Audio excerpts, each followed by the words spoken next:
I grew up in middle-class rural suburbia. I went through all the customary rites of passages, but none of them, not even my vision quest, would prepare me for my horse-filled future. Trigger was my first horse. I slept with Trigger. One night I bit him on what I thought was his neck and he flew out the window. This is my sister. She was nuts about horses. The poor girl went both bow-legged and pigeon-toed at an early age just from reading Black Beauty. On family vacations, my sister got to go on trail rides. I was stuck on the blind pony led around by the alcoholic cowboy with a name like Red. One day my dad bought my sister a horse, the non-blow-up kind. The horse was carnivorous. Horses are not carnivorous, my sister said. Having seen National Velvet and every episode of My Friend Flicka, she'd become a leading authority on horses. Then why did he bite me? Because you don't understand them. I do too. They're monsters. You can't even tell the difference between a gas can and a gaskin. Can too. But the truth is I didn't have a clue what a gaskin was, nor did I care. I was far more interested in important matters like the next episode of Star Trek. 20 horseless years went by. My wife, Carol, and I were passing through Baker, Oregon. We stopped for a cup of coffee. We never left. The blame rests with the Blue and White Cafe. Waitresses circled in perpetual holding patterns to refill cups. They wouldn't stop. On my 5th cup, I said, "This looks like a nice place to live." It was the coffee talking, not me. Carol's response put a speeding bullet to shame. Shall we? The coffee and our savings bought us an old farmhouse with a shop and a small log barn on 5 acres. It was an hour from town, beyond blacktop, beyond power, and as my friends assured me, beyond reason. But it seemed reasonable to me. I was going to live the simple life. I never knew a simple life could get so complicated so quickly. More and more, I saw less and less of the country I came to live in. Then one day a small brown package arrived, addressed to Carol. The package contained a bridle. Carol held it up with admiration.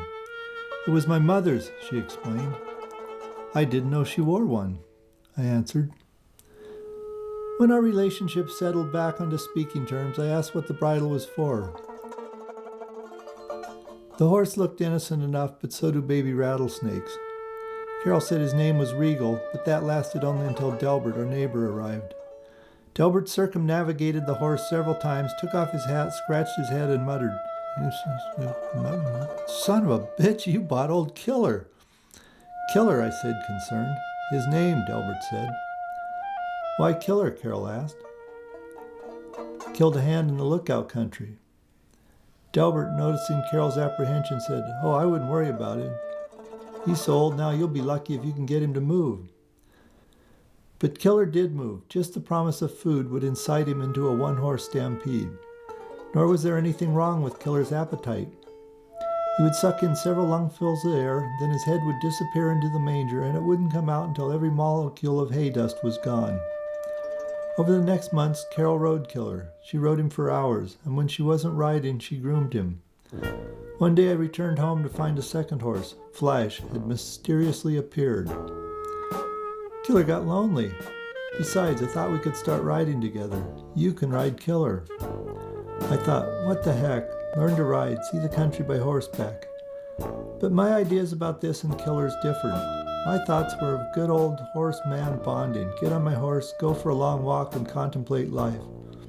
Killer's idea of letting me see country was a Sputnik-type launch.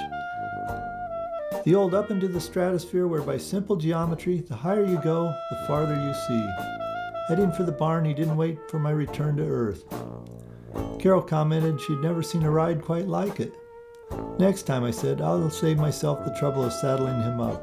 I'll just go climb a tree, enjoy the view, then jump out head first.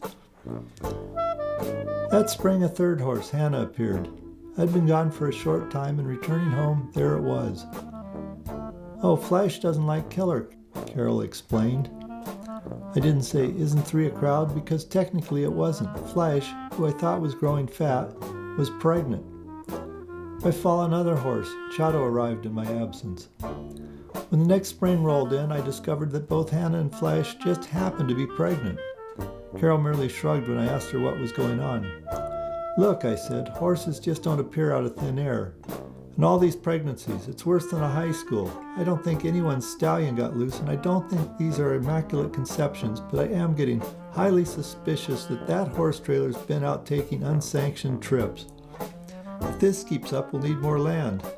I've already talked to Delbert. He says he'll sell us that 160. That's scab rock. Oh, just for grazing. We'll need more hay. We'll haul it in. Where do we store it? We'll build a hay barn. I'm not hand stacking hay. We'll buy another tractor. And how will we feed them? But she had all the answers, all except for one. And how many horses are we talking here?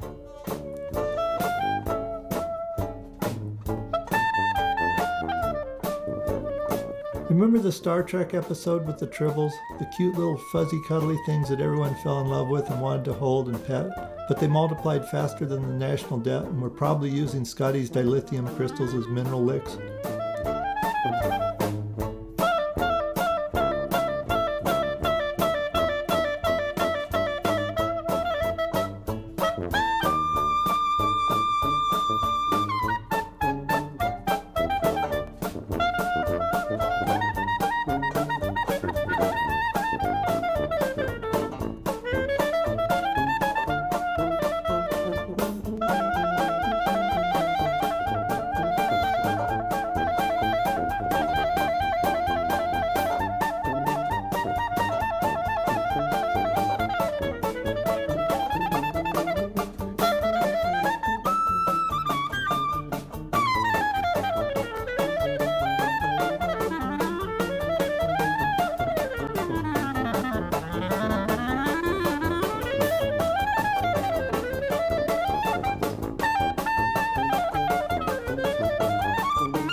"18 years and 33 horses have now passed.